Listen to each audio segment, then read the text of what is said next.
आपण मानकु छाया skill YouTube channel रे स्वागत है जेनटा कि देखि पारुछन हमर एक्चुअली चैनल विभिन्न प्रकार खाना पीना तार संगे संगे आर्ट और तार संगे संगे टेलरिंग उपरे है सेति आज गोटे नुआ प्रकार आपण मानकु गोटे रंगोली रो नै गुरी हमें आसुछु आपण माने पहला काना करबे चौक रे ड्रॉ कर नेबे आपण मानकर पसंद रो रंगोली और देखि पारुछन इटा आपण माने आमे काना करछु मजूर अच्छे मजूर रे पद्म फूल अच्छे तापर तार दिया अच्छे और से डिजाइन एक्चुअली इटा दीपावली लगे आम गोटे इटा रंगोली बनाऊँ तो देखिपुन आपण मैंने आम पहला चौक रे आम ड्रॉ कर ड्रॉ कर सारापर आपण मैंने काना करेंगे रंग भरबे भीतर के आपण मानकर रंग कलर देखबे जी केन कलर देले भल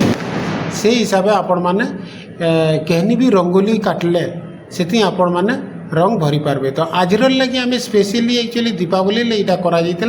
से लगे आम स्पेशली मयूर तापर गोटे दिया तार संगे संगे पदम फूल नहीं गोटे कॉम्बिनेशन नहीं आज गोटे रंगोली बनाई आपण मैंने देखि पारुछन।